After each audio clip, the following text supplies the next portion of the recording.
खजुराहो मध्य प्रदेश के खामोश मैदानों में खड़ा हुआ पत्थर का वो मोजिज़ा जो सदियों से वक्त को देख रहा है मगर खुद वक्त के असर से बेनियाज है। जब सूरज की पहली किरणें उन मंदिरों की चोटियों को छूती हैं तो ऐसा महसूस होता है जैसे पत्थर जाग रहे हों, जैसे ये दीवारें कुछ कहना चाहती हों मगर अपनी ज़बान हमसे छुपा लेती हों। यहाँ हर कदम पर तारीख सांस लेती है और हर साया एक सवाल बनकर उभरता है।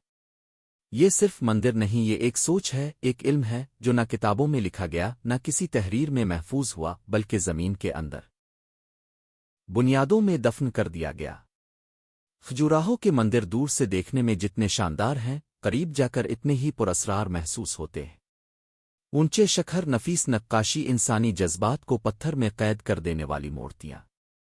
मगर असल राज उन सब के नीचे छुपा है, वो बुनियाद जो नजर नहीं आती मगर पूरी इमारत को सदियों से थामे हुए है। इस जमीन की मिट्टी यकसा नहीं, कहीं नर्म, कहीं सख्त, कहीं रेतीली, कहीं पथरीली। आज के दौर में भी ऐसी जमीन पर भारी तामीर करना इंजीनियरों के लिए एक चैलेंज होता है, मगर तकरीबन 900 साल पहले बगैर सीमेंट, बगैर लोहे, बगैर जदीद मशीनों के ये काम कैसे मुमकिन हुआ?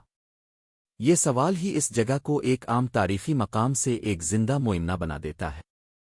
जब कैमरा आहिस्ता आहिस्ता ऊपर से नीचे आता है और खजुराहो के मंदिरों की बुनियादों के करीब जाता है तो पत्थर एक दूसरे से ऐसे जुड़े हुए नजर आते हैं जैसे वो सिर्फ रखे नहीं गए बल्कि सोच समझ कर बिठाए गए हों। कहीं कोई जोड़ ढीला नहीं, कहीं कोई दरार ऐसी नहीं जो सदियों के वजन से चीख रही हो। ये खामोशी खुद में एक सबूत है, एक सबूत कि यहां तामीर सिर्फ हाथों से नहीं हुई, ज़हनों से हुई थी।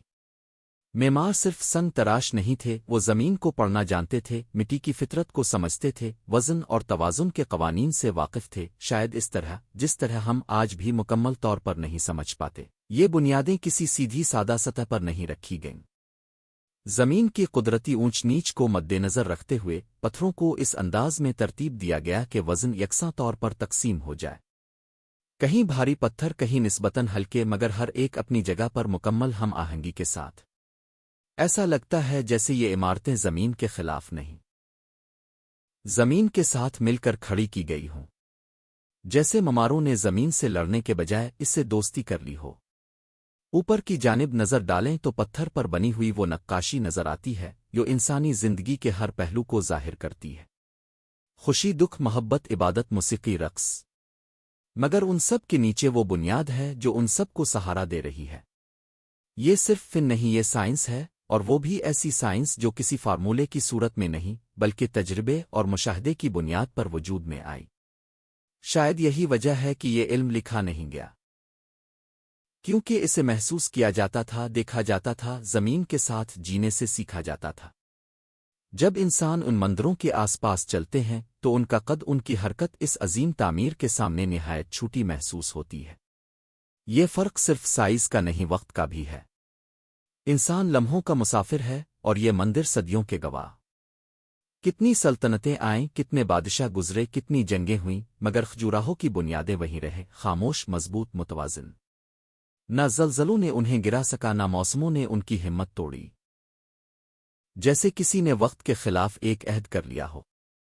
ये सोचना हैरान कुन है कि जब दुनिया के बहुत से कदीम ढांचे वक्त के साथ झक गए, टूट गए, मिट्टी में मिल गए, खजुराहो आज भी तकरीबन वैसा ही खड़ा है। इसका राज शायद इस बात में छुपा है कि यहाँ तामीर का मकसद सिर्फ ऊंचा बनाना नहीं था बल्कि देरपा बनाना था। मेमार जानते थे कि असल खूबसूरती ऊपर नहीं, नीचे होती है। वो जानते थे कि अगर बुनियाद दुरुस्त हो तो वक्त खुद मुहाफिज बन जाता है। यहाँ खड़े होकर ये सवाल खुद ब खुद ज़हन में आता है कि क्या ये सब महज इत्तेफाक था, फिर उसके पीछे कोई ऐसा इल्म था जो आज हमसे खो चुका है? क्या वो लोग ज़मीन की अंदरूनी ताकतों को समझते थे? क्या वो जानते थे कि मिट्टी किस मौसम में कैसे बर्ताव करेगी, बारिशों में कैसे बदलेगी, गर्मी में कैसे फैलेगी, सर्दी में कैसे सिमटेगी? और अगर वो जानते थे तो उन्होंने ये इल्म हमें क्यों नहीं दिया? शायद इसलिए कि उनके लिए इल्म राज नहीं था, जिंदगी का हिस्सा था। खजुराहो के मंदिर हमें ये सिखाते हैं कि इंजीनियरिंग सिर्फ आलात का नाम नहीं बल्कि फ़हम का नाम है। ये हमें याद दिलाते हैं कि इंसानी ज़हन जब फितरत के करीब हो तो वो ऐसे हल पैदा कर सकता है जो सदियों तक कायम रहे। آج ہم کنکریٹ اور اسٹیل پر انحصار کرتے ہیں، مگر یہ پتھر ہمیں بتاتے ہیں کہ کبھی انسان نے زمین، ہوا، پانی اور وزن کے توازن سے ہی معجزے تخلیق کر لیے تھے۔ جب کیمرہ ان بنیادوں پر ٹھہرتا ہے اور پھر آہستہ آہستہ اوپر کی طرف جاتا ہے تو یہ احساس گہرا ہوتا جاتا ہے کہ یہ تعمیر صرف عبادت کے لیے نہیں تھی بلکہ علم کے اظہار کے لیے تھی۔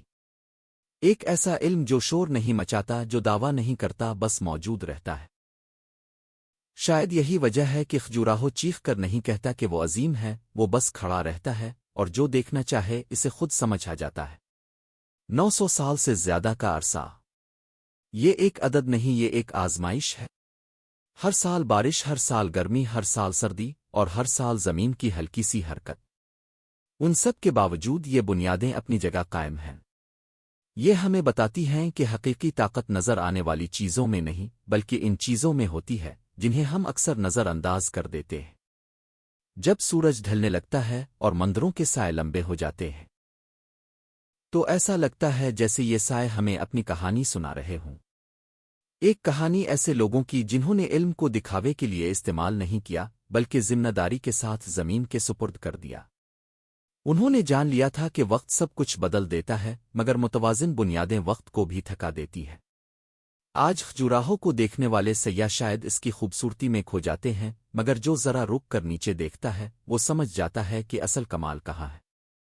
یہ بنیادیں ہمیں یہ سبق دیتی ہیں کہ اگر ہم مستقبل کے لیے کچھ بنانا چاہتے ہیں تو ہمیں پہلے زمین کو سمجھنا ہوگا، اس کے مزاج کو، اس کی حدود کو، اس کی طاقت کو۔ یہ انجینئرنگ کا معجزہ کسی ایک انسان کا نہیں، ایک پوری تہذیب کا عکاس ہے۔ ایک ایسی تہذیب جو جانتی تھی کہ علم کو محفوظ کرنے کا بہترین طریقہ یہ ہے کہ اسے پتھر میں ڈھال دیا جائے تاکہ آنے والی نسلیں سوال کریں، حیران ہوں اور شاید سیکھنے کی کوشش کریں۔ خجوراہو آج بھی کھڑا ہے، خاموش، مضبوط، متوازن۔ یہ نہ صرف ماضی کی یادگار ہے بلکہ مستقبل کے لیے ایک پیغام ہے۔ ایک پیغام کہ کچھ علم لکھا نہیں جاتا، وہ بنایا جاتا ہے، اور جو علم زمین کے ساتھ ہم آہنگ ہو وہ صدیوں تک زندہ رہتا ہے۔